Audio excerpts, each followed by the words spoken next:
মরতে না চাইলে আমাকে বিয়ে করতে রাজি হয়ে যেতে ঠিক এই ভয়টাই পাচ্ছিল। ও এই খেপা সারকে খেপিয়ে দিয়ে জীবনের সবচেয়ে বড় ভুলটা করেছে। কি দরকার ছিল ওর এই লোকটার সামনে অন্য কাউকে বিয়ে করার কথা বলা? তবুও দবে না, মরে যাবো তবু আপনার বউ হব না আমি। জাঙ্কুক হাসলো, তাতে বোঝা যাচ্ছে যে হাসিটা রহস্যময়। জাঙ্কুক তের তুলতুলে গালটা শক্ত করে চেপে ধরে বলল, তোর কাছে আমি বাদে আর অন্য কারো বউ হওয়ার সুযোগ নেই। তোর মৌচাকের মধু পান করার অধিকার শুধু আমারই আছে। ঘৃণায় মুখ ঘুরিয়ে নিল। তাতে আরো চাপ প্রয়োগ করলো জাঙ্কুক। পুরো নাম জিয়ন জাঙ্কুক। জিয়ন বাড়ির বড় ছেলে সে। বর্তমানে সে একজন এমপি, দিনাজপুর 1 আসনের এমপি। জাঙ্কুক গভীর দৃষ্টিতে তের পুরো শরীরে নজর দিল। হালকা আকাশি রঙের একটি শাড়ি পরনে তের, চুলগুলো বেশ লম্বা, সেটা আবার ছেড়ে রাখা, যার দরুন সেটা পুরো পিঠে ছড়িয়ে আছে। জাঙ্কুক নেশাত্মক চোখে সেই দিকে চাইল। এই মেয়েটার মধ্যে নিশ্চয়ই কোনো নেশাদ্রব্য মেশানো আছে, নইলে ওকে দেখলেই ওর নেশা হয়ে যায় কেন? জাঙ্কুক ঘোর লাগা চোখে তের দিকে এগিয়ে গিয়ে ওর কোমর কোমরে হাত রাখলো। শরীরটা শিরশির করে উঠল তের। এই লোকটার স্পর্শ ওকে ভিন্ন দুনিয়ার সাথে সাক্ষাৎ করে। ও যেন হিপনোটাইটিস হয়ে যায়। জাঙ্কুক ওর নিজের চাচাতো ভাই, তবে ছোট থেকেই ওকে কোনোদিনও জাঙ্কুককে ভাই বলে ডাকতে দেয়নি। তের মনে পড়লো ছোটবেলায় একবার জাঙ্কুককে ভাই বলে ডেকেছিল বলে সেই জন্য জাঙ্কুক ওর প্যান্টের বেল দিয়ে ইচ্ছেমতো মেরেছিল। এরকম অনেক ঘটনা আছে যেটা মনে পড়লে এখনো ভয় পাইতে। কোমরে গভীর স্পর্শ আরো গভীর হতেই তের হুঁশ ফিরল। জাঙ্কুককে একদম নিজের সাথে মিশিয়ে নিয়েছে। তে ছোটার জন্য ছটফট করতে লাগলো। জাঙ্কুক উন্মাদের মতো তের কোমরে হাত বিচরণ করাতে লাগলো। তে ভেতরে ভেতরে অস্বস্তি দানা বাঁধতে লাগলো। কিন্তু জাঙ্কুক যেন এক ক্ষুধার্ত হায়না, যার চোখে তীব্র প্রেমের ক্ষুধা। জাঙ্কুক এবার ভয়ঙ্কর শান্ত কণ্ঠে তেকে বলল, বোগামের সাথে কেন কথা বলেছিস আমার অনুমতি ছাড়া? তের অন্তরাত্মা কেঁপে উঠল। এই লোকটা শান্ত মস্তিষ্কে খুবই ভয়ঙ্কর হয়, যেন খুন করে ফেলার মতো। বাজ পাখির মতো তীক্ষ্ণ দৃষ্টি, কোনো কিছু আড়াল হয় না। জাঙ্কুক টের পেল তের ভিতরের অস্থিরতা। বাঁকা হেসে তের বিউটিফুল কণ্ঠনালীতে নিজের মুখ গুজে দিল। সাথে সাথে অস্পষ্ট স্বরে চেঁচিয়ে উঠল তে। জাঙ্কুক সেদিকে তেমন পাত্তা দিল না। এই মেয়েটার গা থেকে কেমন যেন রজনীগন্ধা ফুলের সুবাস পায়, আর তাই তো মোহে ডুবে যায়, বারবার ভুল করে বসে। এদিকে তে কাঁপতে লাগলো। ওকে কাঁপতে দেখে জাঙ্কুক আরেকটু গভীর হলো। স্লো ভয়েসে বলল, তোর শরীর থেকে রজনীগন্ধা ফুলের ঘ্রাণ আসে যেটা আমাকে পাগল করে দেয়। তোর মাঝে ডুবে আমার মৃত্যু নিশ্চিত। তে না পেরে এবার জাঙ্কুকের চুল টেনে ধরলো, ওকে সরানোর চেষ্টা করলো, কিন্তু জাঙ্কুক সরল না। ওভাবে থেকেই পুনরায় বলল, তুই কি চাস তোর সামান্য ভুলের জন্য অন্য কেউ নিজের মূল্যবান প্রাণ হারাক? তে ভীতু কণ্ঠে বলল, জাঙ্কুক ভাই প্লিজ, আপনি এমন করছেন কেন? আমি আপনাকে ভালোবাসি না। জাঙ্কুক দ্বিগুণ তেতে উঠল। ওকে নিজের থেকে ধাক্কা দিয়ে ফেলে দিল। মেঝেতে পড়ে হাতের কোণে ছিলে রক্ত বের হয়ে আসলো তে। সেদিকে কোনো ভ্রুক্ষেপ করলো না জাঙ্কুক। ওর চোখে ক্ষিপ্ততা বেড়ে গেল। মেঝেতে পড়ে থাকা তের সামনে হাঁটু গেড়ে বসে ওর গাল দুহাত দিয়ে চেপে ধরে বলল, তোর ভালোবাসার দরকার নেই, তোর সঙ্গর ভালোবাসা আমার লাগবে না।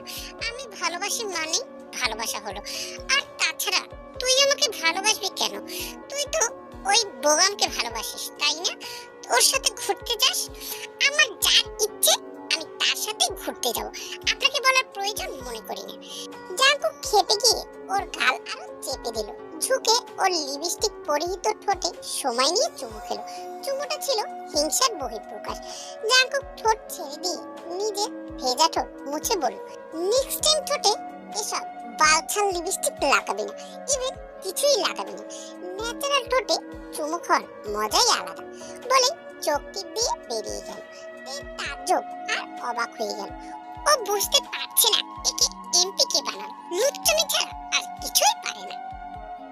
জীবন বাড়ির পরিবেশ বর্তমানে গুমোট হয়ে আছে, কারণ স্বয়ং জীবন জাগক সবার মধ্যমণি হয়ে সোফার উপরে পা তুলে বসে আছে।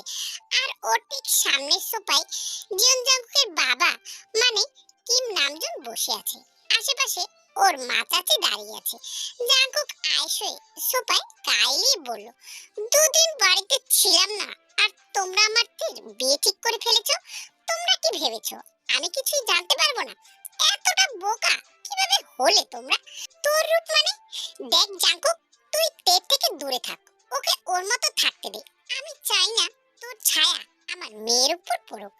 জাঙ্কুক বদমাইশি হাসি হাসলো, কারণ তোয়াক্কা না করে সে হামি দিয়ে বলল, আমার ছায়া?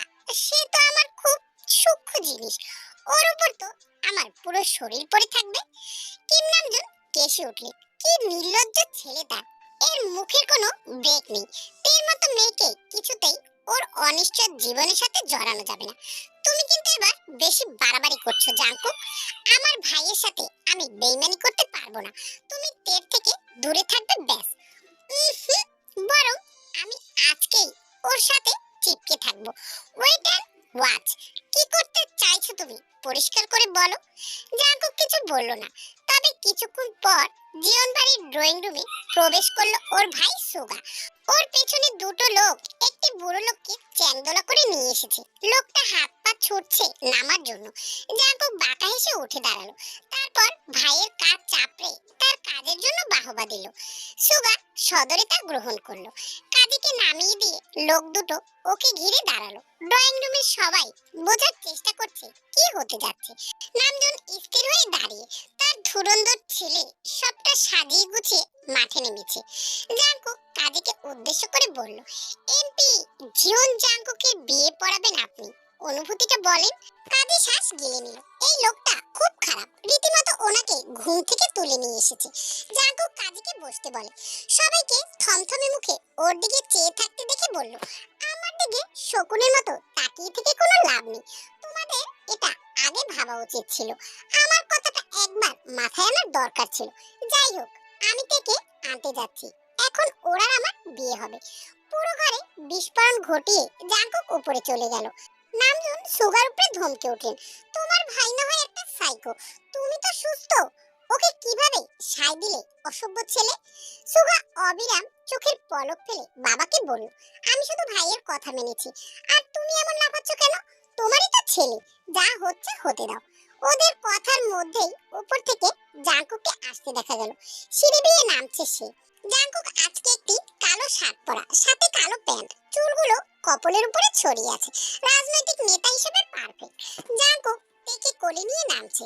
তের গায়ের সাজ নষ্ট হয়ে গেছে, শাড়িটা কোনো রকম আছে গায়ে। জাঙ্কুক সবার সামনে তেকে নিজের ওড়ুর উপরে বসে নিজেও বসে পড়ল। নামজুন দাঁতে দাঁত পিষছেন। একে বলে কোনো লাভ নেই। কাজী ইতিমধ্যে সব কাগজপত্র তৈরি করে রেখেছে। কাজী কবুল বলার আগে বললেন, দিনমোহর কত ভাববেন স্যার? জাঙ্কুক নিজের বাপের দিকে তাকিয়ে বলল, 1 টাকা। উপস্থিত সবাই হতভম্ব।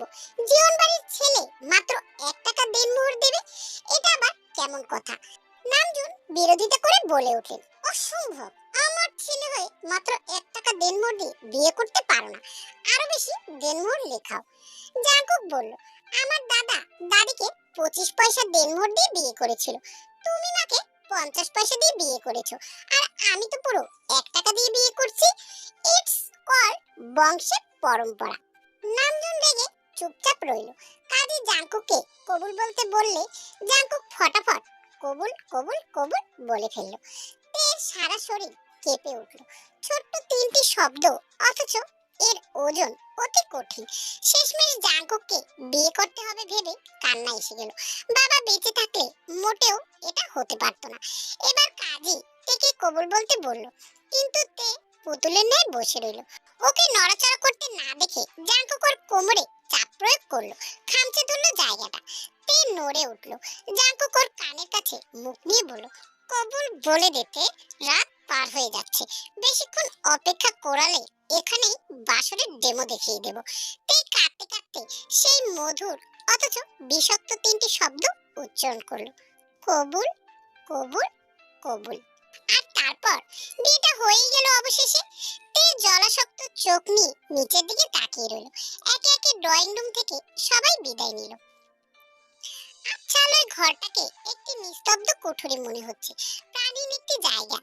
জানালা দিয়ে মৃদু বাতাস আসছে, সেই বাতাসে শরীর হিম হয়ে যাচ্ছে। চারটাও আজকে গা ঢাকা দিয়ে কালো মেঘের আড়ালে বিছানায় এলোমেলো ভাবে পড়ে আছে তে। অনেকক্ষণ আগে ওকে এই ঘরে রেখে গেছে। ঘুম কুমারীতে ঘুম আটকাতে না পেরে ঘুমিয়ে পড়েছে। গায়ের শাড়িটা আজ জড়ানো। তৎক্ষণাৎ খুব শব্দ করে দরজা খুলে ভিতরে আসলো জাঙ্কুক। হুম, শুধু সে আসেনি, সাথে এনেছে এক বুক নেশা পাগলামি। সেই নেশার অনলে পুরো ছারকার হতে যাচ্ছে কক্ষে শয়িত রমণী। জাঙ্কুক ঘরে ঢুকতে ঢুকতে চারদিকে নজর দিল, কিছু একটা বুঝতে পেরে ঠোঁট কামড়ে হাসলো। তার ল্যাপটপ, যেটা এখন মেঝেতে গড়াগড়ি খাচ্ছে অবলীলায়, তার তেজ সেটাকে টুকরো টুকরো করেছে। জাঙ্কুক ঘরের আলো জ্বালালো না। এই আলোয় ঘুমন্ত বধূকে দেখতে লাগলো প্রাণ ভরে। ওর কাছে তে একটা মোহ, নেশা আর আসক্তি। এত এত মেয়ে ওর চারপাশে ঘুরেছে, কিন্তু কোনো মেয়ের প্রতি এতটা আসক্তি সে টের পায়নি। কোনো মেয়ের প্রতি তার আনহেলদি ফিলিংস জাগেনি। তেকে দেখলেই ওর গোটা 30 বছরের জীবন নিমিষেই ছন্নছাড়া হয়ে তুফান শুরু করে। জাঙ্কুক গায়ে থাকা কোটটা খুলে ফেললো, পকেট থেকে একটি সিগারেট বের করে লাইটার দিয়ে জ্বালালো। তারপর সেটা ঠোঁটের ভাঁজে চেপে তের দিকে আবারও তাকালো। বেশিক্ষণ তাকিয়ে থাকতে পারলো না। পুরুষ মানুষ, মেয়ে দেখলে নেশা চড়ে যায়, আর সেটা যদি হয় নিজের বিয়ে করা বউ। জাঙ্কুক ধীরে ধীরে নিঃশব্দে এগিয়ে গেল তের দিকে। এলোমেলো ভাবে ঘুমিয়ে থাকা শাড়ি সরে ফর্সা কোমর উন্মুক্ত হলো। এতে যেন ভিতরে ভিতরে উন্মাদনা আরো বাড়লো। জাঙ্কুক তের মুখের সামনে হাঁটু গেড়ে বসলো, প্রাণ ভরে দেখতে লাগলো ওর থেকে। তারপর হাতটা উঠিয়ে হালকা করে ছুঁয়ে দিল তের গোলাপি অধরে। শরীরে হরমোন তীব্রতা আরো তীব্র হলো। তের কোমরে হাত দিয়ে স্লাইড করতে লাগলো, আবারও সেখানে চাপ দিয়ে দিল। কিছুক্ষণ পরে উঠে দাঁড়িয়ে টেবিলের উপরে রাখা মদের বোতলের ককটা খুলে গটগট করে মদ গিলতে লাগলো। মুহূর্তে পুরো ঘরটা ভোটকা গন্ধে গুলিয়ে আসলো। জাঙ্কুক খেলে দুলে এগিয়ে গিয়ে তের মুখের উপরে কিছু মদ ঢেলে দিল। ধরপড় করে জেগে উঠল তে, চোখ মুখে আতঙ্ক। জাঙ্কুককে এভাবে দেখে ভয়ে পিছিয়ে গেল, নিজের গায়ে শাড়ি ঠিক করতে লাগলো। জাঙ্কুক এসব দেখে বাঁকা এসে বলল, শাড়ি খুলে ফেল। আমি খুলতে গেলে অনর্থ হবে। তে কাঁপা কাঁপা কণ্ঠে বলল, শাড়ি খুলবো কেন? জাঙ্কুক কয়েকবার কয়েকটি ঢোক গিলে বলল, শাড়ি না খুললে কি করে কি হবে জান? বাসরের মাঝে শাড়ি টাড়ি থাকলে ঝামেলা হয়ে যায়। Remove your sari darling. আমি আমি এখন ঘুমাবো জাঙ্কুক ভাই, আমাকে ছেড়ে দিন আর শান্তিতে ঘুমোতে দিন। জাঙ্কুক চোখ উল্টে তাকালো তের দিকে। বলে কি ঘুমাবে, তাও এখন? Just impossible. ও আজকে জরুরি বাসর ছেড়ে তারপরে ঘুমাবে। জাঙ্কুক ঝংকার তুলে হেসে বলল, ঘুমাবি মানে? এখনো ঠিক মতো তোকে ধরলাম না, টেস্ট করলাম না, তার আগেই ঘুমাবি? আর ভাই ভাই করছিস কেন? আমি কি তোর ভাই আছি এখনো? একটু আগে পাক্কা 1 টাকা দেনভর দিয়ে তোকে বিয়ে করলাম, কি ভাই ডাক শোনার জন্য?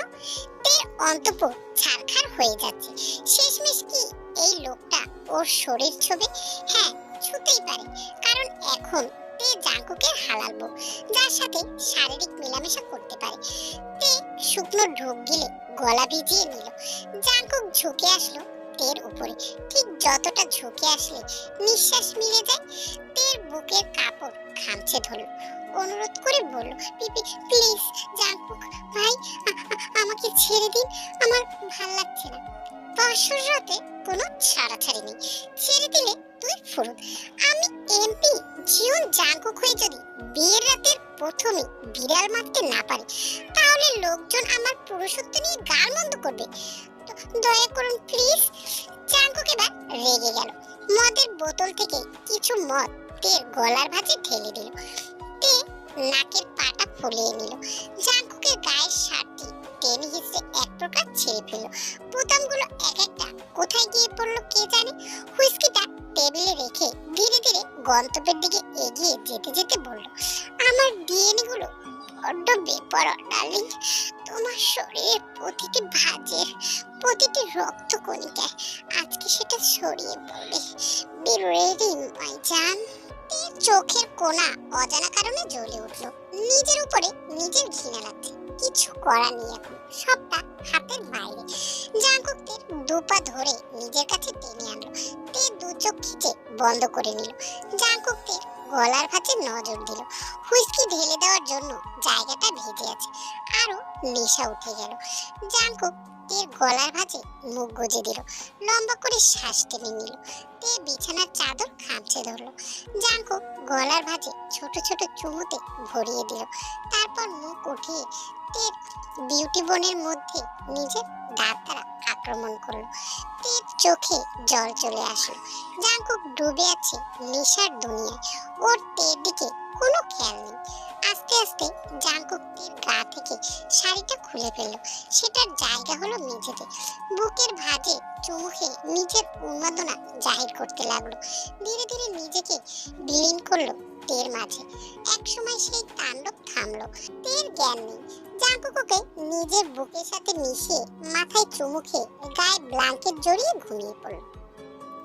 সুন্দর একটি পরিতৃপ্ত সকাল। জানালার কাঁচ ভেদ করে নরম আলোয় রুমটা আলোকিত করে তুলেছে। সাথে মৃদুমন্দ বাতাস। তে পিটপিট করে নিজের বদ্ধ আখি জোড়া খুলল। ঘুমের রেশ এখনো ছিটে ফোটা আছে।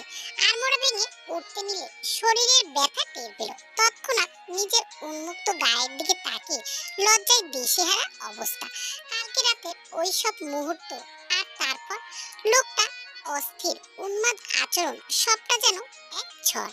আশেপাশে তাকিয়ে নিজের কালকে পরিহিত শাড়িটি খুঁজতে লাগলো, কিন্তু কোথাও পেল না। ওয়াশরুম থেকে পানির টুপটাপ শব্দ আসছে। জাঙ্কুক শাওয়ার নিচ্ছে। তে শরীরের ব্যথা নিয়ে গায়ে চাদর জড়িয়ে উঠে দাঁড়ালো। পা দুটো মেঝেতে ছুতেই গা শিরশিরে উঠলো। হাঁটার শক্তি অবধি নেই ওর ভিতরে। ওয়াশরুমের দরজা খোলার শব্দে তে ধ্যান ছুটলো। সামনের দিকে তাকাতেই সকাল সকাল 440 ভোল্টে ঝটকা খেলো। অর্ধ উন্মুক্ত শরীরে দাঁড়িয়ে আছে জাঙ্কুক। গা থেকে বিন্দু বিন্দু পানি মুক্তর মতো ঝরছে। কিছু সময়ের জন্য হুশ জ্ঞান হারিয়ে ড্যাব ড্যাব করে তাকিয়ে রইল জাঙ্কুকের দিকে। জাঙ্কুক তা দেখে বাঁকা হাসলো। অদ্ভুত সুন্দর সেই হাসি, যে কোনো মেয়ে প্রেমে পড়তে বাধ্য।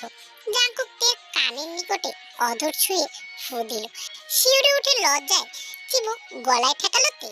জাঙ্কুক কটাক্ষ করে বলল, তোর আরো বেশি বেশি করে হরলিক্স খাওয়া উচিত রে তে।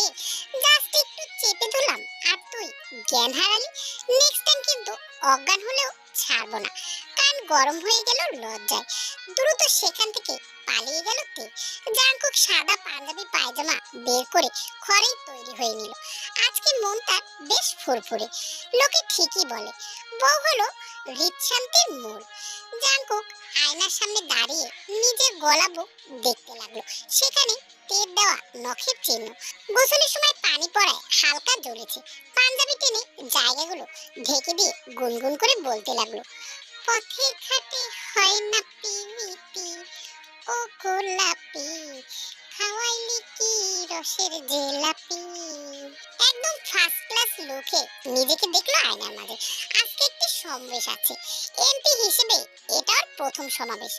ফুল রেডি হয়ে নিল। তে একটি গাঢ় লাল থ্রি পিস পরে বেরিয়ে আসলো। ভীষণ ক্লান্ত লাগছে ওকে। জাঙ্কুক বউয়ের দিকে তাকিয়ে হতাশ হলো। মনে মনে বলল, এক বাসরেই যদি বউ টাইটানিক জাহাজের মতো মাঝ সমুদ্রে ডুবে যায়, তাহলে প্রতিদিন ওকে সামলাবে কিভাবে? তে দুর্বল পায়ে এগিয়ে এসে আয়নার সামনে দাঁড়িয়ে জাঙ্কুককে ঠেলা দিয়ে বলল, এভাবে ওভারসাইজ খাম্বার মতো দাঁড়িয়ে না থেকে আয়নার সামনে থেকে সরুন। জাঙ্কুক হা হয়ে গেল। তের এই রূপ ওকে অন্যরকম লাগছে। তেজ দেখাচ্ছে মেয়েটা ওকে। দেখা রাতে এসব তেজও তেজপাতা করে দেবে। শালটা গায়ে জড়িয়ে গম্ভীর বলে উঠল, চুলগুলো পুছে নে আর টেবিলের উপর থেকে ওষুধ খেয়ে নিস। আপনি কোথায় যাচ্ছেন? আমাকে পার্টি অফিসে যেতে হবে, সমাবেশ আছে। দোয়া করিস যেন বিরোধী পক্ষের কাছে গুলি খেয়ে মরে যায়। তে একটু হাসলো। ভীষণ অবাক করা ব্যাপারটা। ঘুরে দাঁড়িয়ে জাঙ্কুকের বাদামি চোখ জোড়ায় নিজের হরিণী চোখ রেখে বলল, পুরুষ মানুষের মধ্যে একটা অদ্ভুত ক্ষমতা আছে। তারা তাদের ধারালো চোখের চাহনি দিয়ে নারীদের হৃৎপিণ্ড কেটে টুকরো টুকরো করে দিতে পারে। জাঙ্কুক বাঁকা এসে তাল মিলিয়ে বলল, আর নারী জাতির মধ্যে অসম্ভব সুন্দর একটি নিখুঁত দক্ষতা আছে। তারা তাদের কাজল কালো চোখের মায়ায় ফেলে নিরীহ পুরুষদের খুন করতে পারে। ওদের কথার মধ্যে দরজায় টোকা পড়লো। জিমিন দরজার ও প্রান্তে দাঁড়িয়ে আছে। সে হাত ছেড়ে বলল, আপু, ভাইয়া, তোমরা উঠেছো? নিচে তোমাদেরকে ডাকছে সবাই, জলদি এসো। জিমিন হলো তের ছোট বোন, বয়স হবে 17। দু বোন একদম গলায় গলায় ভাব, একদম বন্ধুর মতো। জিমিন চলে যাওয়ার পর জাঙ্কুক তের হাত ধরে হাঁটতে লাগলো। তে তেতে উঠে ঝাঁঝালো কণ্ঠে বলল, হাত ছাড়ুন, সবসময় এমন চিৎকার করবেন না তো, নিচে অনেক মানুষ আছে। জাঙ্কুক ডোন্ট কেয়ার ভাব নিয়ে বলল, ইচ্ছে হলে তোকে চুমু খেতে খেতে যাব। কার বাপের কি? আমি এমপি জিওন জাঙ্কুক। বড় মন আমার, সেখানে বউকে আদর দিতে কৃপণতা করলে জনগণ আমাকে আর ভোট দেবে না। তে অদৃশ্য হাতে কপাল চাপড়ালো। কি অদ্ভুত যুক্তি দিল তার অপ্রিয় জামাই। রান্নাঘরে টুমটাম শব্দ তুলে কাজ করছে জিন। মুখটা তার কিছুটা থমথমে। ছেলের এই অযৌক্তিক কাজটা সে মা হয়ে কেন যেন মেনে নিতে পারছে না। অন্তত জাঙ্কুক একবার মাকে বলতে পারতো, কিন্তু না, মাকে কেন বলবে? তারা বাপ ছেলেরা কখনো তার কথা কি শুনেছে? তের বাবা মারা যাওয়ার আগে মেয়েটাকে ওদের কাছে আগলে রাখতে বলেছিল। তের মা আয়ু সবসময় নির্জীব থাকে। কালকে থেকে প্রায় চুপ হয়ে আছে, বেজায় রেগে আছে জাঙ্কুক আর তের উপরে।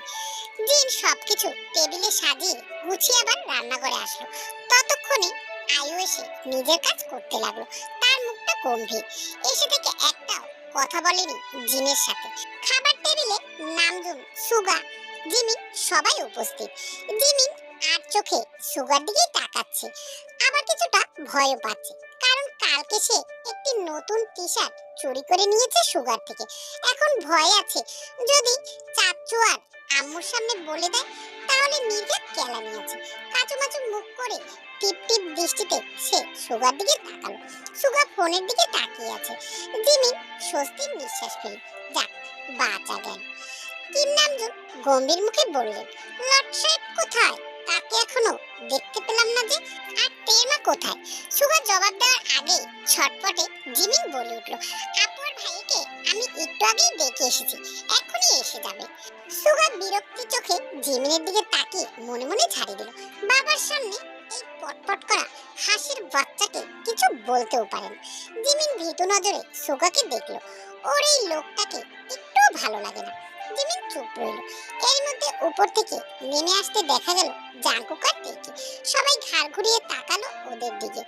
জিমিন আপুর দিকে তাকিয়ে রইল একধানে। ইস, কি সুন্দর লাগছে ওর আপুকে। জাঙ্কুক ভাইয়ের সাথে ওকে দারুণ মানিয়েছে। জিমিন মনে মনে বলল, ইয়া আল্লাহ, আমার বিয়ের ফুলটা তাড়াতাড়ি ফুটিয়ে দাও, পড়াশোনা নামক পেঁচাল থেকে রক্ষা করো। নামজুন মনে মনে কিছুটা প্রসন্ন হলেও মুখে গম্ভীরতা ধরে রাখলেন। তে আর জাঙ্কুক ততক্ষণে নিচে এসে গেছে। দুজনে টেবিলে বসে পড়লো। তে আসতেই জিমিন আপুকে টুপ করে একটি চুমু দিয়ে জড়িয়ে ধরলো। জিন খাবার পরিবেশন করছে থতমত মুখে। জাঙ্কুক তা দেখে বলল, তোমার মুখটা ওরকম শুকনো লাগছে কেন? জিন কিছু বললেন না, চুপচাপ নিজের কাজ করতে লাগলো। জাঙ্কুক হতাশ শ্বাস ফেলে খাওয়ায় মনোযোগ দিল। তে নিজের মাকে দেখে বুক ভেঙে কান্না আসছে। ওর মা বোগামকে ওর সাথে বিয়ে দিতে চেয়েছিল। বোগাম ওর বড় কালার ছেলে। আয়ু কখনোই রাজনীতি পছন্দ করতো না, তাই তো ওর বড় কালার ছেলের সাথে ওর বিয়ে দিতে চেয়েছিল। মাঝখানে এসে এই অনাকাঙ্ক্ষিত কাজটা করে সবটা গুলিয়ে দিল জাঙ্কুক। তের মনে যে বোগামের প্রতি কোনো ফিলিংস ছিল এমন না। তের তো বরাবরই জাঙ্কুককে ভালো লাগলো, কিন্তু অসভ্য ব্যাটার অসভ্য কার্যকলাপের জন্য কখনোই তাকে পছন্দ করতো না। তের মা রাজনীতি পছন্দ করতো না বলে সে জানতো যে রাজনৈতিক কোনো পরিবারে তার কখনোই বিয়ে দেবে না। তাই তো মায়ের কথা রাজি হয়ে বোগামের সাথে বিয়ে করতে রাজি হয়েছিল। তে আর জিমিন খাওয়া শেষ করে যেতে নিলে জাঙ্কুক তের হাত ধরে দরজার দিকে টেনে নিয়ে গেল। জিমিন হাত করলো কিছু বলবে বলে, কিন্তু তার অসম্পূর্ণ রেখে সুগা একটি ধমক দিয়ে বলল, ওই সদরঘাটের চন্নি, ওরা বিবাহিত কাপেল, তুই ওদের সাথে কোথায় যাচ্ছিস? চুপচাপ কলেজে যা। জিমিন মিনমিন করে বলল, আমি আজকে কলেজে যাব না। সুগা পকেটে দুহাত গুজে সামনাসামনি দাঁড়িয়ে বলল, কেন যাবি না? ও বুঝেছি, কেন কলেজে যাবি না? তুই তো বিরাট মাপের চুন্নি হয়েছিস রে হাঁসের বাচ্চা। জিমিন এবার কিছুটা রাগলো। সেই কখন থেকে ওকে চুন্নি চুন্নি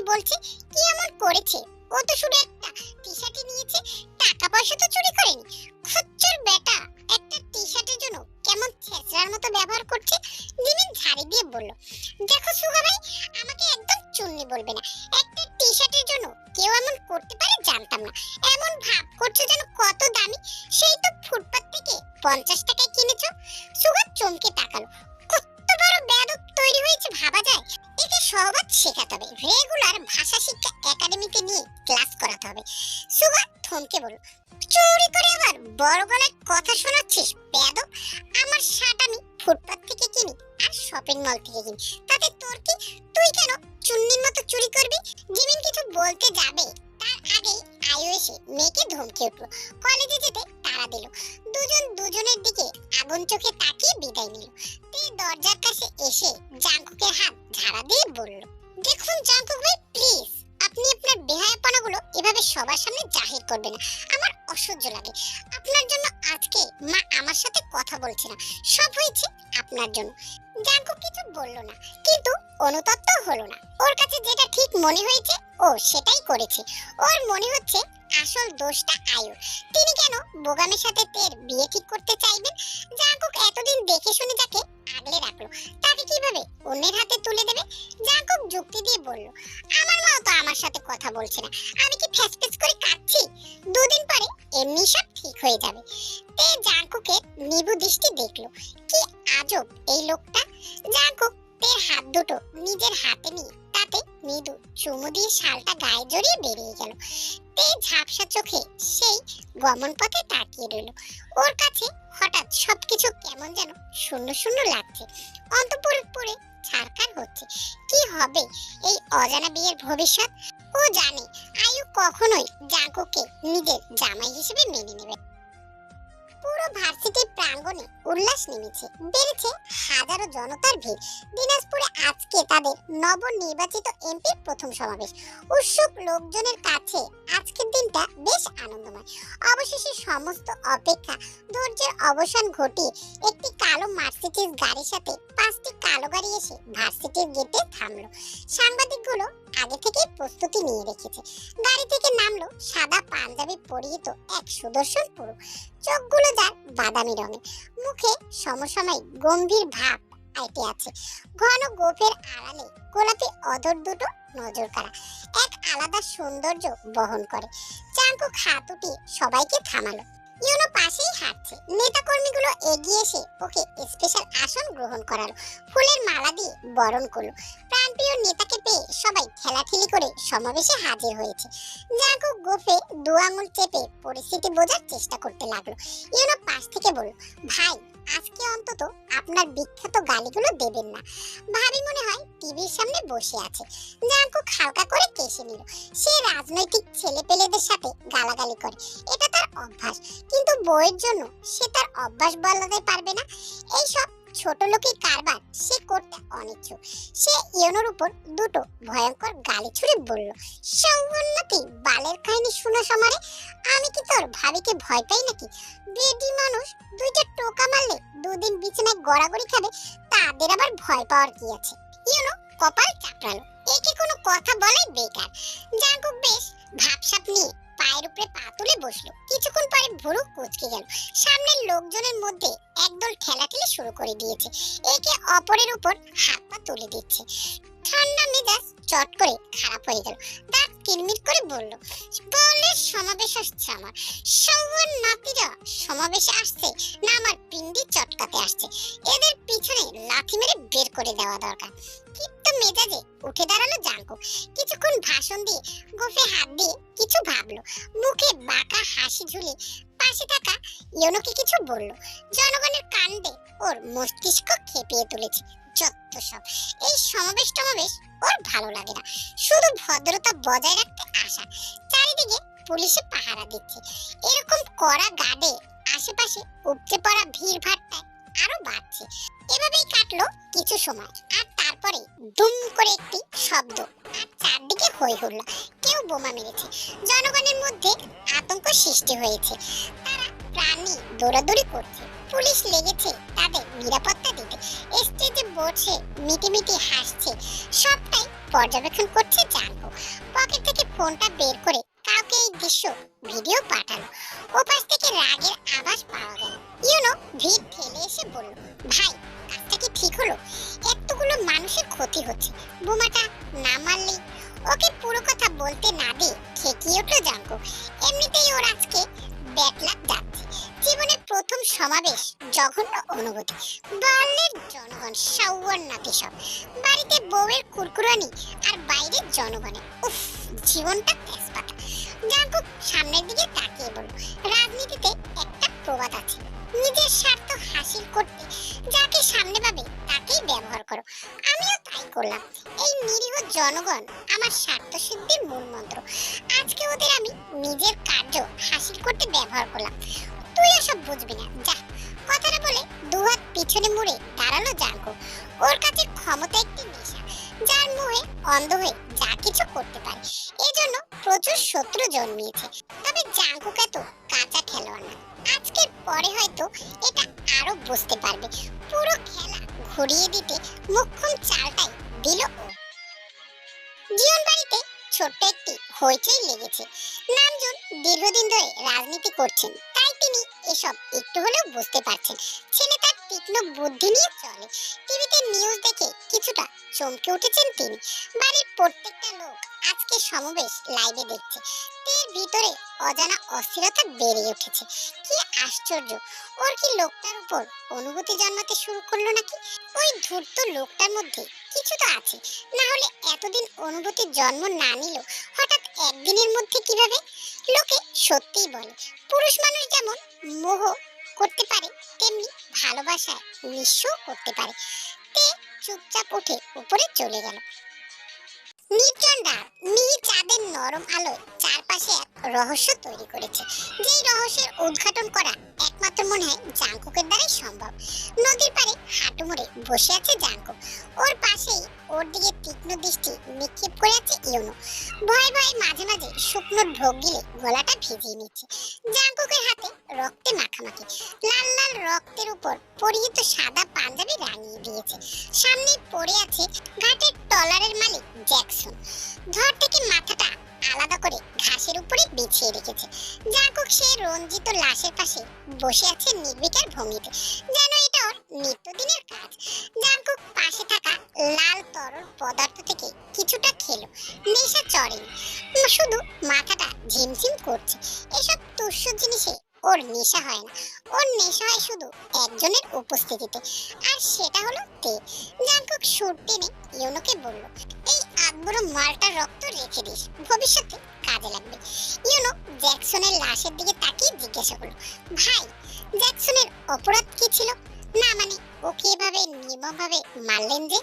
জাঙ্কুক শব্দ করে হেসে চোখ দুটো নেকড়ের মতো করে বলল, শালা আমারে এবারে চালানোর টাকা দেয়নি, তারপরে আবার আমার নামে থানায় মামলা করার হুমকি দেয়। শালা মাদার ফাকার। ভাই, লাশটা কি করব? আগে লাশটাকে 30 টুকরো করবি, তারপরে সেই সব টুকরোগুলো এই নদীতেই পুঁতে দিবি। কাজ শেষ করে আমারে ভিডিও দিবি। শালা আমার সাথে 2 নাম্বারই। ইউনো মাথা নেড়ে হ্যাঁ বলল। তারপর লাশ সামনে নিয়ে দুজনে বসে একসাথে মদ গিলল। সময়টা ছিল মাঝরাত, আর এই মাঝরাতে দুজনের মধ্যে কাজের কথা আদান প্রদান হচ্ছে। জীবন বাড়ি নিস্তব্ধ। পুরো বাড়িতে অন্ধকার নেমেছে, শুধু হালকা আলোর ঝলমল করছে। তে তখন গভীর ঘুমে তলিয়ে আছে। জাগতিক কোনো কিছুর হোশ নেই ওর। সকালে অনেক কল করার পরেও যখন জাঙ্কুক ফোন তোলেনি, তখন থেকে রেগে বোম হয়ে আছে তে। ইচ্ছে করছিল জাঙ্কুককে মেরে গুম করে দিতে। একবার ফোনটা তুললে কি হতো, বাড়ির সবাই যে চিন্তা করে সেটার খেয়াল নেই। তে রাগে দুঃখে রাতে ঠিকমতো খায়নি, এসে শুয়ে পড়েছে। ও বুঝতে পারে না এত রাত অবধি কিসের কাজ, দলের এমপি। জাঙ্কুক ধূপধাপ পা শব্দ তুলে ঘরে ঢুকলো। গায়ে থাকা শালটা ছুঁড়ে মারলো মেঝেতে। মেজাজটা চটে আছে তার। গাদ্দারি করা ওর পছন্দ না, আর লোকজন নিজের কবর খুঁড়তে ওর সাথেই গাদ্দারি করে। জাঙ্কুক টিমটিমে আলোয় তের উপস্থিতি বুঝলো না। সে ঢুলে ঢুলে হেঁটে বেডের কাছে গিয়ে ধপ করে উপর হয়ে পড়লো। তের গভীর ঘুম ভেঙে গেল। ভয়ে অন্তরাত্মা কেঁপে উঠলো। ছাদটা ভেঙে পড়লো নাকি? তে হাত ছুড়ে চেঁচিয়ে বলল, ও মা গো, বাঁচাও, আমার উপরে ছাদ ভেঙে পড়েছে। জাঙ্কুক তড়িঘড়ি করে মুখটা হাত দিয়ে শক্ত করে চেপে ধরলো তে। মক্রসের মতো লাফালাফি করছিস কেন বাল? আমি পড়েছি তোর উপরে, ছাদ না। তে আস্তে আস্তে একটা চোখ খুলে দেখলো জাঙ্কুক ওর উপর শরীরের ভর দিয়ে শুয়ে আছে। স্বস্তির নিঃশ্বাস ফেলে ঝাঁজ নিচে বলল, ছাদনা, আপনি একটা ষাঁড়, আস্ত একটা দামড়া ষাঁড়। জাঙ্কুক চেপে গেল। রাত দুপুরে ঝগড়া ঝামেলা মহিলা মানুষ করতে পারে, কারণ তাদের ব্রেন থাকে বগলে। জাঙ্কুক বলল, ভদ্রভাবে কথা বল, আমি তোর সম্মানিত স্বামী, তার উপর আবার এই এলাকার এমপি, আমার সাথে প্রতি কথায় সম্মান লাগাবে। আপনার আবার সম্মান আছে নাকি? আর কোন বালের এমপি আপনি? হ্যাঁ, সারাদিন চাঁদাবাজি করা ছাড়া আর তো কোনো কাজ নেই। এমপি হয়ে চাঁদাবাজি করবো না তো কি? স্কুলের মাইয়াদের পিছন পিছন ঘুরবো শালি। তের মেজাজ আরো খারাপ হলো। ঠেলতে লাগলো জাঙ্কুককে, কিন্তু অমন শক্তপোক্ত একটা মানুষকে সরানোর ক্ষমতা ওর মতো চুনোপুটি মেয়ের কাজ না। জাঙ্কুক আরো গেড়ে বসে তের গলায় মুখ ডুবিয়ে শ্বাস টেনে বলল, একটা স্লোগান শোনা, পছন্দ হলে তোকে একটা চুমু খাবো। তে শয়তানি হাসি হেসে একটু কাত হয়ে জাঙ্কুকের কানে মুখ নিয়ে ঝাঁকানাকা একটা স্লোগান গাইলো, আমার ভাই তোমার ভাই, জাঙ্কুক ভাই, জাঙ্কুক ভাই, জাঙ্কুক ভাইয়ের চরিত্র শাকিব খানের মতো পবিত্র, জাঙ্কুক ভাইকে বানালে নেতা, রাস্তায় রাস্তায় খাবেন গুতা। জাঙ্কুক এক লাফে বিছানা থেকে উঠলো। এমন স্লোগান সে বাপের জন্য শোনেনি। আর কি বললো? ওই শাকিব খান, ওই ছেঁচড়ার সাথে ওর ঘরের বউর তুলনা করলো। ছ্যাঃ! তে মুখ ভেঙে উঠে বসলো, বিদ্রুপ করে বলল, এবার আমার পুরস্কার দিন, এত সুন্দর একটি স্লোগান দিলাম। জাঙ্কুক দাঁত খিচে বলল, একটা লাথি দিয়ে ঘর থেকে বের করে দেবো শালি। তোকে স্লোগান বলতে বলছি, আমার গোষ্ঠী উদ্ধার করতে বলিনি। দূর হ, আপনার তো আমাকে মাথায় তুলে রাখা উচিত স্লোগানটার জন্য। এই জন্যই বলে নেতাদের চরিত্র কখনোই ভালো হয় না। জাঙ্কুক কিছু বলল না, ওর এখন গোসল করার দরকার। গা থেকে রক্তের গন্ধ আসছে। পাঞ্জাবিটা খুলে তের মুখে ছুঁড়ে মেরে বলল, যা, আমার লুঙ্গি বের করে দে, স্বামীর সেবা যত্ন কর, সোয়াব পাবি, জান্নাতি হবি। পাঞ্জাবিটা সোজা তের নাকের উপর এসে পড়লো। ওটা থেকে আসা গন্ধে তের বমি আসতে নিল। মুখ থেকে সরিয়ে ওয়াক ওয়াক করতে লাগলো। ওকে বমি করতে দেখে ভাবুক হয়ে জাঙ্কুক বলল, কি রে শালি, তুই কি প্রেগনেন্ট নাকি? কেমনে কি?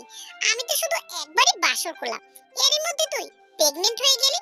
বেডি মাইশে, শুধু মুখ না, পেটও আগে আগে চলে। তে রেগে মেগে ছাড়ি দিয়ে বলল, আমার কোনো শখ নেই এই বয়সে প্রেগনেন্ট হওয়া। আপনার পাঞ্জাবির দুর্গন্ধে আমার বমি আসছে। ওয়াক! জাঙ্কুক ভুরু কুঁচকে পাঞ্জাবি নিয়ে ওয়াশরুমে চলে গেল। ইচ্ছে করছে এটার মাথাও কেটে দিতে। তে ওয়ার্ড্রোব খুলে একটি সাদা লুঙ্গি বের করলো। ও খেয়াল করলো না যে সাথে ওর একটা প্লাজো বেরিয়ে এসেছে। জাঙ্কুক চেঁচামেচি করতেই ও লুঙ্গির বদলে প্লাজোটা দিয়ে দিল। কিছুক্ষণ পরে ওয়াশরুম থেকে চিৎকার করে প্লাজো পরে বেরিয়ে আসলো জাঙ্কুক। তে সেদিকে তাকিয়ে উচ্চস্বরে হেসে উঠলো। ওর হাসি দেখে জাঙ্কুক তেড়ে এসে ওর কান টেনে দিল। তে ব্যথাতুর হেসে বলল, আপনাকে প্লাজোতে অনেক সুন্দরী লাগছে। বলতেই হয়, পুরুষ মানুষ প্লাজোতে সেরা রে, বলে হাসতে লাগলো। জাঙ্কুক কটমট করে চেঁচিয়ে লুঙ্গি পরে নিল ওর সামনে। তে মুখ ঘুরিয়ে নিল। লোকটার মধ্যে লাজ লজ্জা নেই, অদ্ভুত লোক। জাঙ্কুক লুঙ্গি পরে তের সামনে দাঁড়িয়ে বলল, দেখ, আমার সামনে এভাবে হাসবি না, মেজাজ খারাপ হলে সত্যি সত্যি লাথি মেরে বের করে দেব। এখন ঘুমাতে চল, আমার ঘুম পাচ্ছে। তে কিছু বলার আগেই জাঙ্কুক গিয়ে শুয়ে পড়লো। তে লাইট নিভিয়ে ওর পাশে শুতেই জাঙ্কুক ওকে জাপটে ধরে কয়েকটি চুমু খেলো। তের দম আটকে আসলো এহেন কাজে। সকালবেলা জিওন বাড়িতে আরেক কাণ্ড ঘটলো। তাও দেশি কাণ্ড নয়, একেবারে লঙ্কা কাণ্ড যাকে বলে। জাঙ্কুক ঘুম থেকে উঠে দেখলো ওর পরনের লুঙ্গি মেঝেতে গড়াগড়ি খাচ্ছে। ভাগ্যিস সেকেন্ড হ্যান্ড আন্ডারওয়্যার কিনেছিল, এখন সেটা কাজে লাগছে। না হলে আজকে শুধু ওর লুঙ্গি না, ওর মান সম্মানটাও মেঝেতে গড়াগড়ি খেত। তে ঘরে নেই, সে উঠেই নিচে চলে গিয়েছে। এটা দেখে আরো গরম হয়ে গেল জাঙ্কুক। গলা উঠিয়ে বউকে ডাকতে লাগলো। কয়েকবার ডাকার পর হাতে ঝাঁটা নিয়ে হাজির হলো তে, কারণ সে ঝাড়ুর কাজ করছিল। ঘরে ঢুকেই তিরিক্ষি মেজাজে বলল, কি হয়েছে সকাল সকাল চেঁচামেচি করে বাড়ি মাথায় তুলেছেন কেন? জাঙ্কুক অবাক চোখে তের দিকে তাকালো। ওর ভাষ্যমতে মেয়েদের এত বাড়াবাড়ি ভালো নয়। এই যে তে ওকে ঝাড়ি মেরে কথা বলে, মাঝে মধ্যে ওর ইচ্ছে হয় থাপ্পড় দিয়ে সোজা করতে, কিন্তু ভদ্রতার খাতিরে কিছু বলে না। জাঙ্কুক ব্ল্যাঙ্কেট দিয়ে নিজেকে ঢেকে বলল, নিচে আমার মান সম্মান পড়ে আছে, তুলে হাতে দে। তে বুঝলো না কি বলল, ঘেটে গেল। ঝাড়ুটা রেখে বলল, আপনার মান সম্মান তো জন্মের আগেই ডিলিট করে দেওয়া হয়েছে, তাহলে নিচে কিভাবে থাকবে? শালি, আমার লুঙ্গির নিচে আছে, ওটা দে। আর তুই আমার সাথে একদম তেজ দেখিয়ে কথা বলবি না, মেরে পুঁতে দেব। তে তাকিয়ে দেখলো জাঙ্কুকের সাদা লুঙ্গিটা মাটিতে লুটোপুটি খাচ্ছে। আকস্মিক হো হো করে বাড়ি কাঁপিয়ে হেসে উঠলো তে। হাসতে হাসতে মাটিতে লুটিয়ে পড়ার মতো অবস্থা, চোখে পানি চলে এসেছে। এই দৃশ্য সকালে দেখবে সেটা মোটেও কল্পনা করেনি তে। জাঙ্কুক দাঁত চিবিয়ে তাকালো বউয়ের দিকে। অভদ্র মেয়ে লোক একটা, জামাইয়ের মান সম্মান গড়াগড়ি খাচ্ছে, আর এই শালি হাসছে। জাঙ্কুক উঠতেও পারছে না। তে অতি কষ্টে হাসি থামিয়ে লুঙ্গিটা নিচ থেকে তুলে ছুঁড়ে মারলো। জাঙ্কুক সেটা পরে এক লাফে বিছানা থেকে নেমে দাঁড়ালো। তে ভেঙচি কেটে আয়নার সামনে গেল। এখন একটু সাজবে সে। জাঙ্কুক এক দৃষ্টিতে তের গতিবিধি দেখতে লাগলো। লুঙ্গিটা ভালো করে গিট্টু দিয়ে নিল, যাতে আবার খুলে না যায়। একটা সাদা শার্ট নিয়ে সেটা পরতে পরতে তেকে বলল, বাড়িতে একটু পরে লোকজন আসবে, নিচে যাবি না। আই রিপিট, নিচে নামবি না। তে আয়না থেকে চোখ সরিয়ে জাঙ্কুকের হালকা গম্ভীর চেহারার দিকে তাকিয়ে বলল, লোকজন আসবে আসুক, তার সাথে আমার কি সম্পর্ক? আমি এখন নিচে যাচ্ছি। মেজাজটা কান্না খারাপ হয়। তেরে এসে তের চুলের মুঠি ধরে শিশিশি বলল, তোরে যেইটা কইছি ঠিক ওইটাই করবি সৌবর্ণাতি। এত কথা আমি শুনতে চাই না তোর কাছে। তোদের মেয়েদের একটাই সমস্যা, বুঝিস না কোনো বল, তুলতে চাস পরের পাতার ছাল। তের ভীষণ রাগ লাগলো। এই লোকটা মতিগতি কিছুই বোঝা যায় না, আস্ত একটা কোলক ধাঁধা। একে বুঝতে গেলে আরো সময় লাগবে। জাঙ্কুক রাগে লুঙ্গির গোছা চেপে ধরে গটগট পায়ে ঘর থেকে বেরিয়ে গেল। তে ভেজা চোখে দাঁড়িয়ে থাকলো। একটা প্রশ্ন আসছে মনে, জাঙ্কুককে বিয়ে করার আসল উদ্দেশ্যটা কি? এর পেছনে কি কোনো নীরব প্রতিশোধ আছে? কারণ লোকটার চোখে ভালোবাসা দেখা যায় না। জীবনবাড়ির বিশাল গেট দিয়ে সারিবদ্ধভাবে প্রবেশ করলো পাঁচটা চকচকে কালো রঙের গাড়ি। বাসার ড্রয়িং রুমে কাজের লোকেদের ছোটাছুটি লেগেছে। আজকে শহর থেকে কিছু পরিচিত রাজনৈতিক নেতারা আসছে জীবনবাড়িতে। মূলত জাঙ্কুক তাদের কিছু ব্যক্তিগত কারণে ডেকেছে। 6 জন লোক এসেছে। তাদের মধ্যে একজন এই এলাকার চেয়ারম্যান কাই। তিনি এসেই আগে পুরো বাড়ি নজর দিল।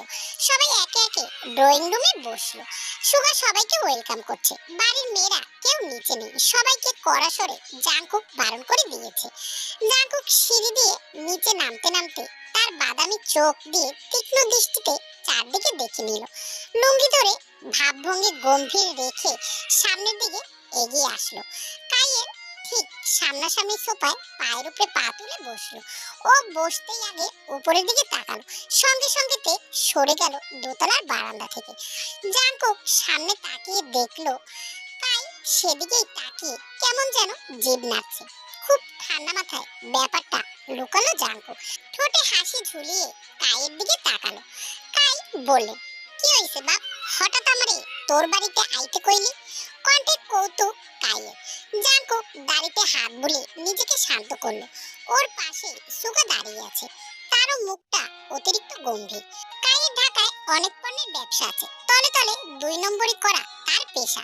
বয়স 40-এর কাছাকাছি হলেও শরীরে ঝাঁজ কমেনি। ঘরে তার 2টা বউ। জাঙ্কুক চোখে হাসি নিয়ে বলল, আমার পিছনে 2টা চোখ আছে কাই ভাই। যে আমাকে পিছন থেকে বাঁশ দিতে আইব, তার পাছায় আমি উল্টা বাঁশ ঢুকাইয়া দিব। অহন মধ্যের কথা হইল, সৌবর্ণতি জ্যাকসনের ভবলীলা আমি শেষ করে দিয়েছি। ওই আমার সাথে গাদ্দারি করছে। আপনার সাথে আমার বহুদিনের আলাপ, আপনি থাকতে আমারই কেউ বাঁশ মারার সাহস কিভাবে পায়? কাই সাহেবের মুখে কুল হাসি, তবে ভিতরে চলছে অন্য খেলা। দাবার গুটি তিনি ইতিমধ্যে সাজিয়ে ফেলেছেন, তাই বেশি না ভেবে বললেন, তাই বললে তুই ডিরেক্ট ওরে মারিয়ে ফেলাবি বাপ? তুই এখন নতুন নতুন ক্ষমতায় আইছস, এখন যদি এই ঝামেলা ঘাড়ে উড়াস তাহলে তোর উপর থেকে চাপাইব।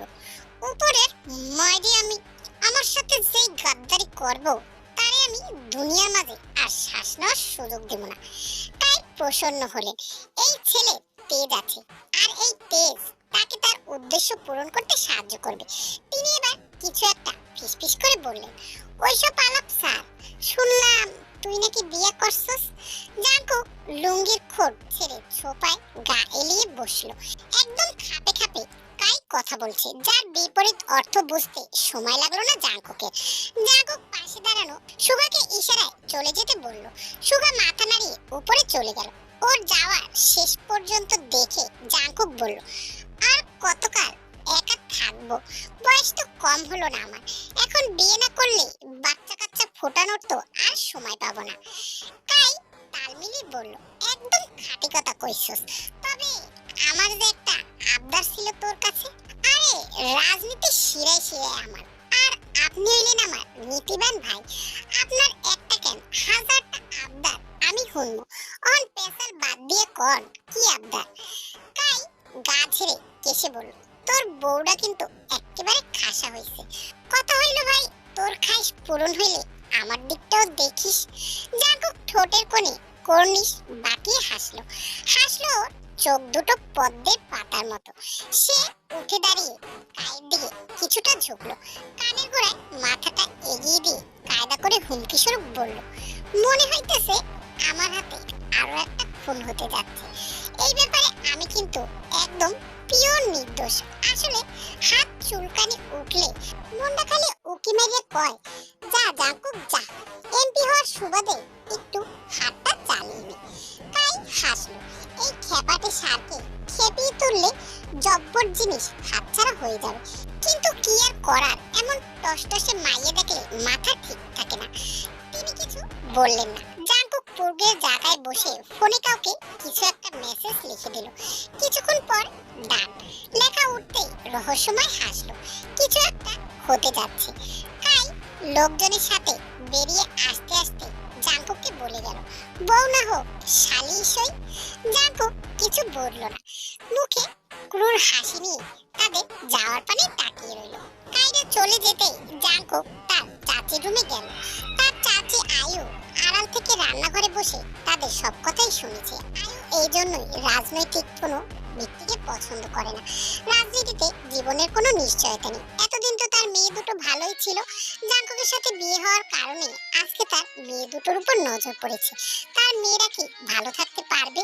এই রাজনীতির কারণে তার স্বামী জীবনটি চলে গিয়েছে। তের বাবা যে হোক সাধারণ জীবনযাপন করতেই পছন্দ করতেন। রাজনীতিতে নামজুম এবং তাদের বাবা যুক্ত থাকলেও যে হোক কখনোই রাজনীতিতে যুক্ত হননি। কলেজে আয়ুর সাথে পরিচয় এবং ভালোবেসে তারা বিয়ে করে। প্রথমে বাড়িতে কেউ না মানলেও পরবর্তীতে মেনে নেয়। কিন্তু জেহব অকালে প্রাণ হারায় এই রাজনীতির কারণে। যেহেতু জেহব ছিল সাধারণ দুর্বল মনের মানুষ, তাই সহজেই বিপরীত পক্ষের লোকেরা জেহবকে ঘায়েল করতে পেরেছে। আর এই কারণেই আয়ু রাজনীতি পছন্দ করে না। তাই তো চেয়েছিল মেয়ে দুটোকে সাধারণ কোনো ঘরে বিয়ে দিয়ে তিনি নিশ্চিন্তে জীবন পার করবে, কিন্তু জাঙ্কুক সব তছনছ করে দিল।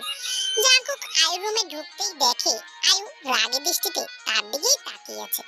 জাঙ্কুক আয়ুর সামনে বসে বলল, চাচি আমি জানি তুমি সব কথা শুনেছো, আর তোমার রাগের কারণ আমি বুঝতে পারছি, কিন্তু এই জীবন জাঙ্কুক থাকতে আমার পরিবার আর তোমার মেয়েদের উপরে কেউ ফুলের টোক্কাও দিতে পারবে না।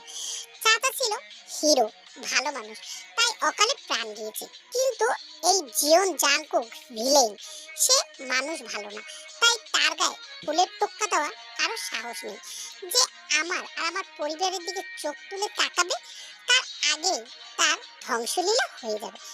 আমি জানি তুমি আমাকে পছন্দ করো না, কিন্তু আমি প্রমাণ করে দেব তোমার মেয়ের জন্য একমাত্র যোগ্য এই জীবন জাঙ্কুক। কথাটি বলে ঘর থেকে বেরিয়ে গেল জাঙ্কুক। আয়ু নির্জীব তাকিয়ে রইল জাঙ্কুকের যাওয়ার পানে। মেয়ে দুটো কি আদৌ সেই বাসে? তে ঘরে বসেছিল, উসকুস করছে মনটা। আকস্মিক জাঙ্কুক তড়িঘড়ি করে ঘরে ঢুকে হামলে পড়লো তের উপর। বেচারি সরে যাওয়ার ফুসটাটুকু পেল না। তার আগে জমের মতো হাজির হয়ে তের গলা চেপে ধরলো জাঙ্কুক। দাঁতে দাঁত পিষে তের উদ্দেশ্যে বলল, সৌন্নতি তোর কইছিলাম না যে এই ঘর থেকে এক পা বাইর করবি না, তাহলে আমার কথা অমান্য করে ঘর থেকে বের হলি কেন? তের দম আটকে আসছে। এমন দানবীয় হাতের কাছে কেবল একটি ছোট্ট পুঁটি মাছ, আর এমন ভাবে গলা চেপে ধরেছে যেন প্রাণ পাখি এক্ষুনি এই ধরতি থেকে উড়ে যাবে। দম বন্ধ হওয়ার জন্য কথা বলতে পারছে না তে, তবুও করে কিছু বলতে নিল। সাথে হাত দিয়ে নখের সাহায্যে খামচে ধরলো জাঙ্কুকের হাত। জাঙ্কুক অগ্নি দৃষ্টিতে তাকিয়ে আছে তের দিকে।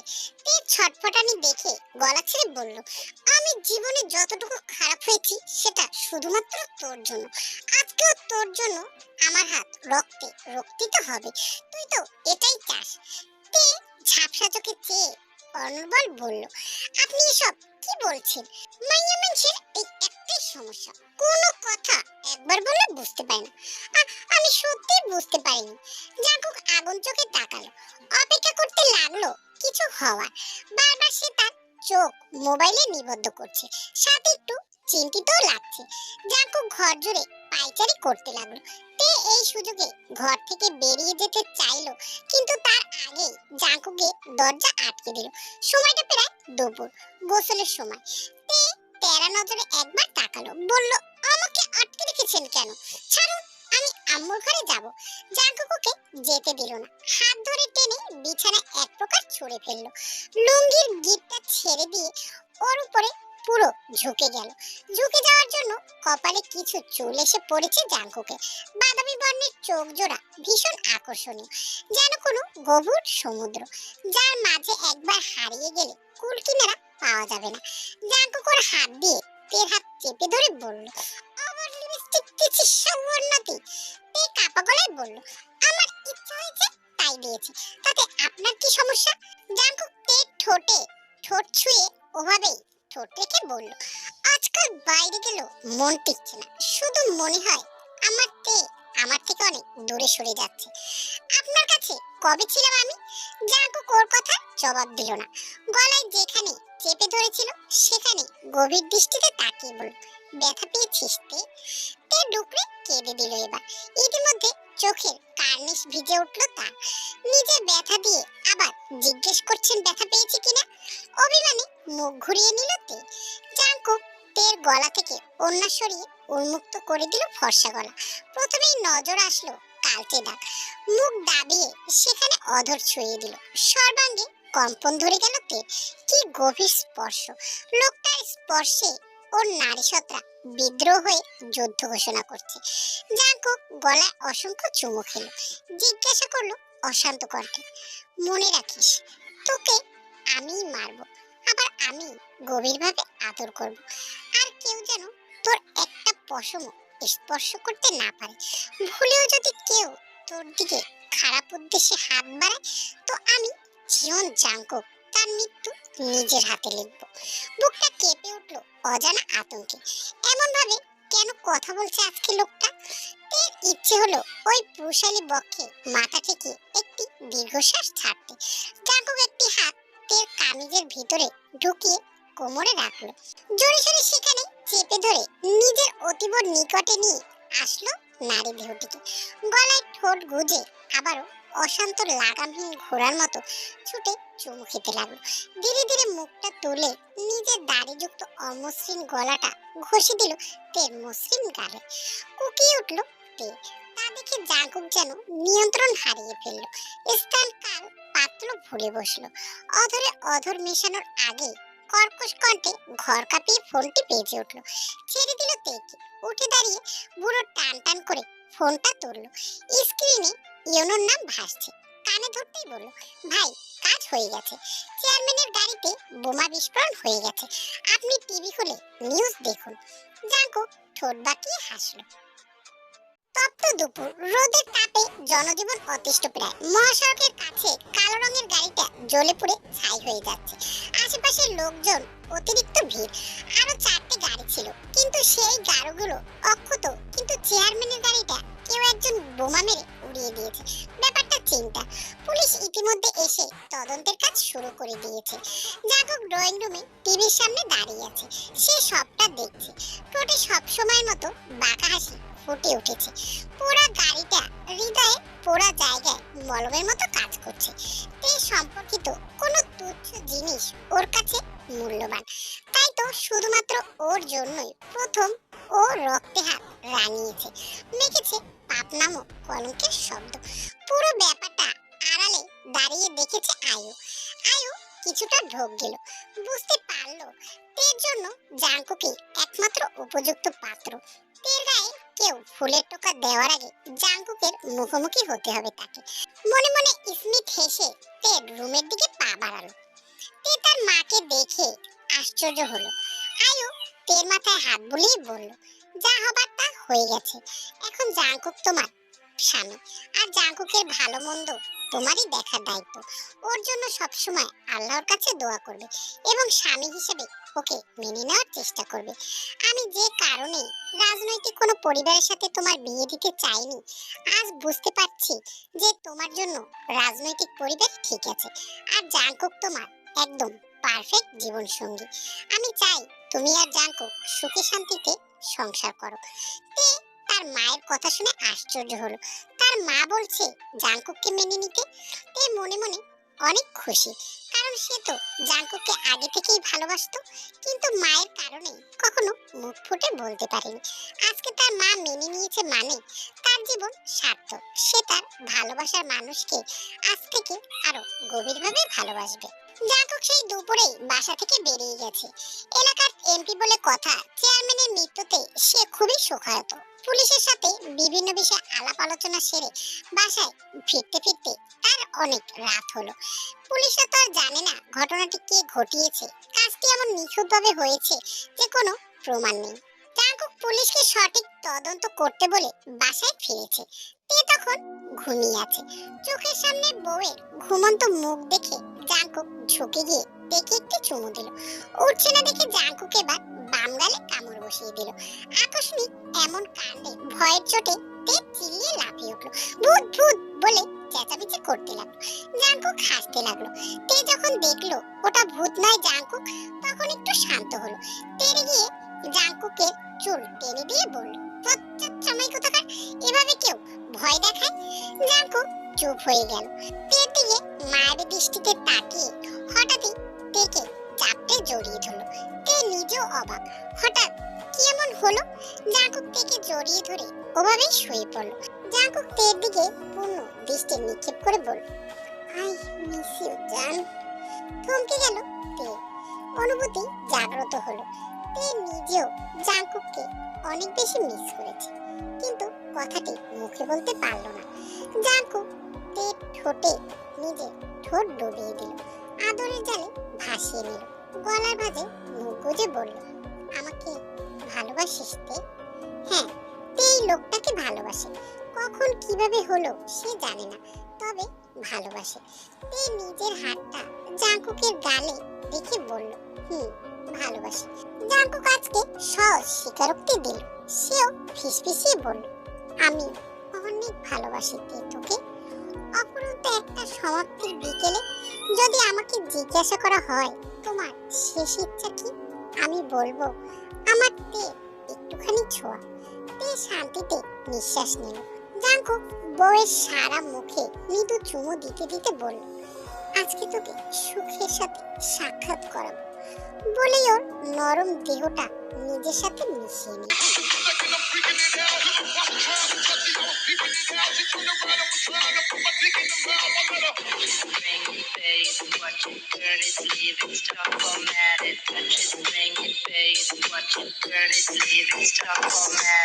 How you don't know how to keep your business clean? Mommy, I know daddy's getting hot, and the money's hot, doing something unholy. He's so bad, so butterfly, গল্পটি তোমাদের কাছে কেমন লাগলো অবশ্যই কমেন্টে জানিও। আর গল্পটি ভালো লাগলে অবশ্যই চ্যানেলটিকে সাবস্ক্রাইব করে লাইক দিয়ে পাশে থেকো। আজকের ওয়ান শটটি আমি তের বার্থডে উপলক্ষে বানিয়েছি। হ্যাপি বার্থডে কিমতায়ং, তুমি আরো এগিয়ে যাও। আমরা আর্মিরা সব সময় তোমার পাশে আছি। ভালো থেকো, সুস্থ থেকো। Happy birthday once again. So tata, bye bye butterfly. দেখা হবে আবার নেক্সট কোনো ওয়ান শটে। আল্লাহ হাফেজ।